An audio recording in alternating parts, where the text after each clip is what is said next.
Circular coil of radius, ये हमारा आगे का जो है जो 6.2 और 6.1 था वो फैराडे लॉ ऑफ इंडक्शन के लिए उसी के बेसिस के ऊपर है, बराबर।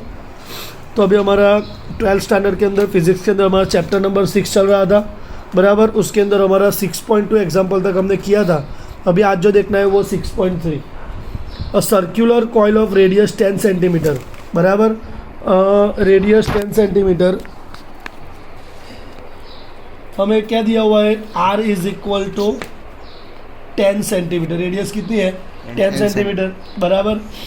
और दूसरा हमें क्या दिया हुआ है, 500 turns and resistance 2 ohm. N दिया हुआ है 500 और रेजिस्टेंस R हमें दिया हुआ है 2 ohm. Okay, is placed with the plane perpendicular to the horizontal component of the earth magnetic field, is rotated about its vertical diameter through 180 degree. Theta कितना है हमारा, 180 डिग्री इन 0.25 सेकेंड। टाइम कितना दिया हुआ है, 0.25 seconds. Estimate the magnitude of EMF and current induced in the coil. हमें EMF find करना है एंड करंट फाइंड करना है, ओके। और हमें मैग्नेटिक फील्ड कितना दिया हुआ है, 3 × 10⁻⁻5 टेस्ला, ओके। चलो इतना हमें दिया हुआ है। हमें एप्सिलॉन फाइंड करना हो तो एप्सिलॉन फाइंड करने के लिए मेरे पास फॉर्मूला है -n ΔΦ/ΔT है, बराबर। तो इसके लिए मुझे पता है कि मुझे क्या फाइंड करना पड़ेगा, पहले delta phi. So delta phi के लिए फॉर्मूला है कौन सा, φ2 - φ1, मतलब जो बड़ा है उसमें से छोटे को माइनस करने का। लेकिन φ2 और φ1 सबसे पहले फाइंड करना पड़ेगा मुझे, बराबर। तो यहाँ पे मैं फाइंड करूँगा पहले φ1। तो स्टार्टिंग कहाँ से होता है, देख लो यहाँ पे क्या लिखा हुआ है कि it is rotated about its vertical diameter through 180 degree. Through मतलब स्टार्टिंग कहाँ से होगा, 0 से, बराबर। सो φ1 होगा BA cos θ1 और φ2 होगा BA cos θ2, बराबर। θ2 180 डिग्री है, θ1 कितना होगा, 0 डिग्री, बराबर। दोनों को यहाँ पे डाल देंगे तो φ1 एंड φ2 मिल जाएगा। वो φ1 एंड φ2 यहाँ पे डाल दूंगा तो मुझे डेल्टा फाई मिल जाएगा। वो डेल्टा फाई मैं यहाँ पे डाल दूँ, T तो मेरे पास है ही, बराबर से N भी मेरे पास है ही, सारी वैल्यू डाल दूँ तो मुझे एप्सिलॉन मिल जाएगा, खत्म, ओके। और दूसरा फाइंड करना है मुझे, वो करना है, वो है हमारा I। So epsilon is equal to formula क्या है, IR according to Ohm's law, बराबर। तो अभी I इज इक्वल टू क्या होगा, εr।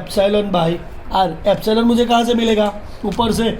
R मुझे ऑलरेडी दिया हुआ है 2 ओम, दोनों को डिवाइड कर दूंगा तो मुझे क्या मिल जाएगा, I मिल जाएगा, ओके।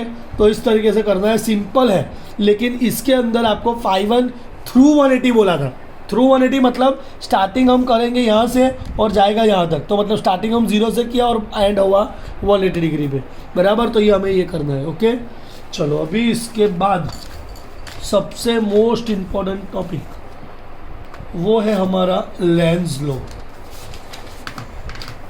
बराबर। टॉपिक का नाम है Lenz law and conservation of energy. चलो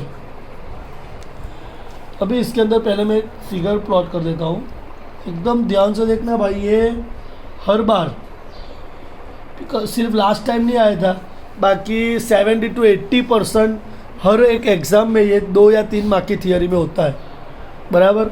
बहुत ही इंपॉर्टेंट है ये, एन है, बराबर।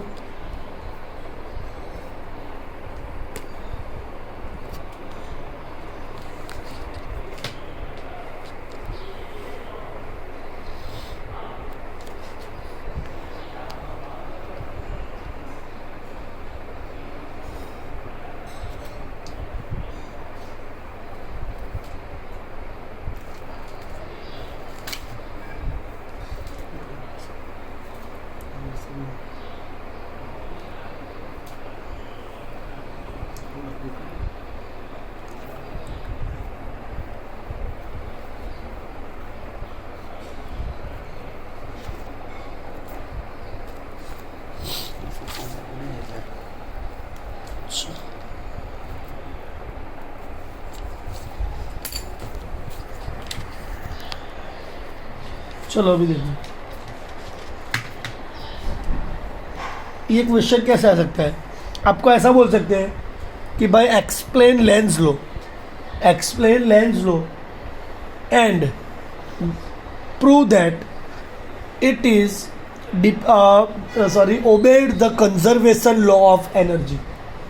मतलब कि वो conservation of law of energy को ओबेड है, ये प्रूव करना है और लेंस लॉ में फाइंड करना है। तो सबसे पहले समझ लो लेंस लॉ है क्या, what is the uses of Lenz law. So Lenz law is used for getting the direction of EMF.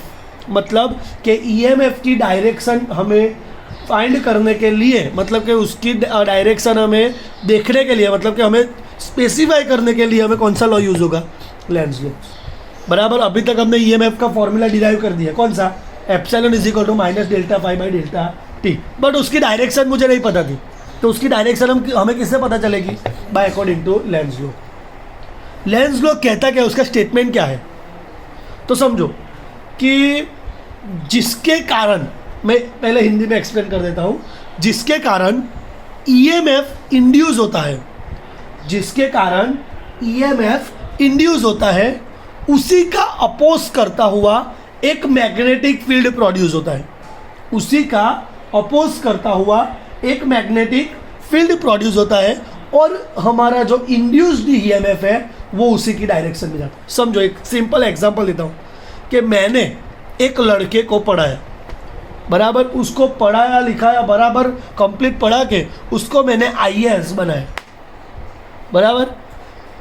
तो समझो वो आईएएस बना मेरी वजह से, दैट मीन्स के इंड्यूस्ड ईएमएफ जो है वो समझ लो कि वो लड़का एक इंड्यूस्ड ईएमएफ, वो किसके कारण बना, मेरे कारण।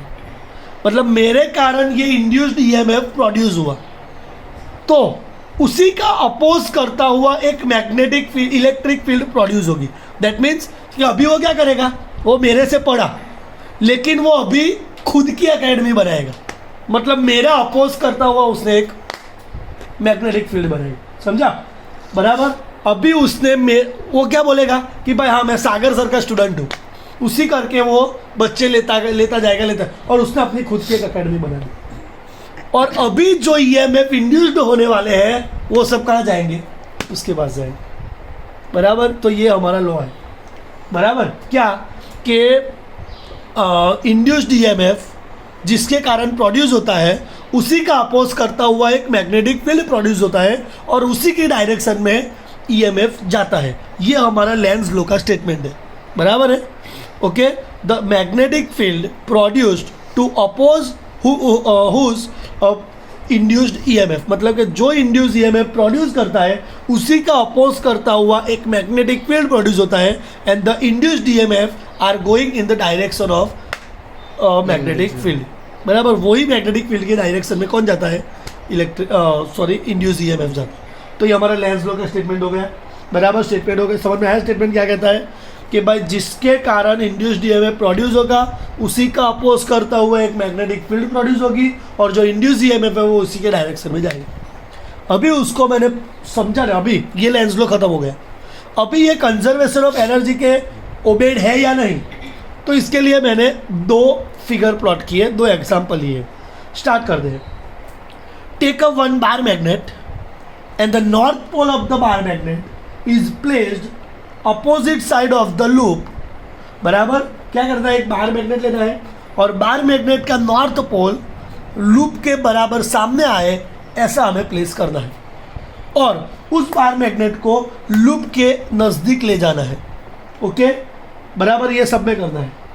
तो जैसे ये नज़दीक जाएगा, बराबर, जैसे ये नज़दीक जाएगा तो इसकी अंदर मैग्नेटिक फील्ड प्रोड्यूस होगी, बराबर है। मैग्नेटिक फील्ड में चेंज आएगा, उसके कारण फ्लक्स में चेंज आएगा, फ्लक्स में चेंज आने के कारण ईएमएफ इंड्यूस होगा, और ईएमएफ इंड्यूस होने के कारण इसके अंदर करंट पास होगा। क्या लिखना है, take a one bar magnet and the north pole of the bar magnet, and arrange the bar magnet in which position the north pole of the bar magnet is opposite side of the loop, and we travel near the loop. क्या करेंगे, उसको नज़दीक ले जा रहे हैं, बराबर। If we travel near the loop, the magnetic field of the loop is changed, then then flux is also changed, then induced EMF is in loop and the current is passed in the, हो गया okay चलो इतना पहले लिख दिया. अभी क्या लिखेंगे? Gas current is passing in the loop is anti clockwise direction. बराबर कौन से डायरेक्शन में पास हो रही है? Anti clockwise direction. Okay anti clockwise direction में पास हो रही है. क्या करता हूँ मैं इसके परपेंडिकुलर देखता हूँ. बराबर तो ये कौन सी डायरेक्शन में पास हो रही है? Anti clockwise. बराबर है. पहले मैं देखता हूँ ये वाला मैं पहले देखता हूँ. लिखता क्या हूँ देखो कि भाई if we are watching the perpendicular of the bar magnet so we are guess the current are passing in clockwise direction in the loop. कौन सी डायरेक्शन में पास हो रहा है? Clockwise direction. So we are guessing the loop is our south pole. कौन सा होगा? मैं gas करता हूँ. क्यों? क्योंकि वो कौन सी डायरेक्शन में जा रही है? क्लॉकवाइज. तो वो कौन सा लूप हुआ? साउथ. तो वो कौन सा पोल हुआ? South pole. So if we travel the bar magnet near the loop so because of the south pole both are attract. क्या करेंगे? अट्रैक्ट होगा. अट्रैक्ट होने के कारण क्या होगा कि इसको मैं थोड़ा सा फोर्स दूंगा तो वो बहुत सारी वेलोसिटी पाके एकदम नज़दीक चला जाएगी. आप मैग्नेट हो ना, मैग्नेट उसको थोड़ा ही नज़दीक ले जाना मेटल में तो एकदम स्पीड में जाके वो चिपक जाएगा because of attraction. So conservation of energy क्या कहता है कि मैं जितना फोर्स देता हूँ मुझे उतनी ही वर्क मिलता है. लेकिन इसमें तो क्या हुआ, मैंने थोड़ा सा ही वर्क दिया, थोड़ा सा ही आगे ले गया लेकिन वो एकदम स्पीड में चला गया. That means this position does not obey the law of conservation of energy. Okay अभी सेकंड मैंने किया कि फिर से मैं इसके परपेंडिकुलर देखता हूँ. अभी मैं क्या गेस करता हूँ कि जो करंट है वो कौन सी डायरेक्शन में पास हो रहे हैं? Anti clockwise. सो ये कौन सा पोल हुआ? North pole. ये भी नॉर्थ. तो दोनों में क्या होगा? रिपल्जन होने के कारण मैं उसको जितना सा फोर्स दूंगा वो उतना ही आगे जाएगा, बाद में वो रुक जाएगा. बराबर. मतलब मैं जितना फोर्स देता हूँ उतना ही मुझे वर्क मिलता है. So this condition obeyed the law of conservation of energy. बराबर. ओके तो इतना हमारा लेंज लो है. फिर से एक बार समझा देता हूँ. लेंज लो का स्टेटमेंट क्या है कि भाई जिसके कारण ईएमएफ इंड्यूस होता है उसी का अपोज करता हुआ एक मैग्नेटिक फील्ड प्रोड्यूस होती है और ईएमएफ उसी डायरेक्शन में जाता है. सेकेंड पॉइंट बराबर उसका लिए कंजर्वेशन ऑफ एनर्जी के लिए तो मैं पहले क्या लिखूंगा? एक बार मैग्नेट लूँगा. बार मैग्नेट को मैं क्या करूँगा? लूप के एग्जैक्टली सामने रख दूंगा और उसको लूप के नज़दीक ले जाऊंगा. तो जिसके कारण उसके वेलोसिटी में चेंज आएगा, उसके कारण मैग्नेटिक फील्ड में चेंज आएगा, फ्लक्स में चेंज आएगा, ईएमएफ इंड्यूस होगा और करंट पास होगा. पहले इतना लिख दिया. फिर मैं गैस करता हूँ कि भाई इसके परपेंडिकुलर देखता हूँ तो इसके अंदर से पहले क्लॉकवाइज पास होती है, मतलब ये साउथ पोल. तो ये थोड़ा सा वर्क देने फोर्स देता हूँ लेकिन वर्क मुझे बहुत मिलता है, मतलब ये ओबेड नहीं है. बाद में मैं इसको गैस करता हूँ कौन सी डायरेक्शन में है? अपोजिट एंटी क्लॉकवाइज में, मतलब ये नॉर्थ पोल हुआ तो ये ओबेड करता है. इतना आपको लिखना है. ओके तो आज इतना कंप्लीट कर दो, कल से उसके एग्जाम्पल देखेंगे. Okay thank you.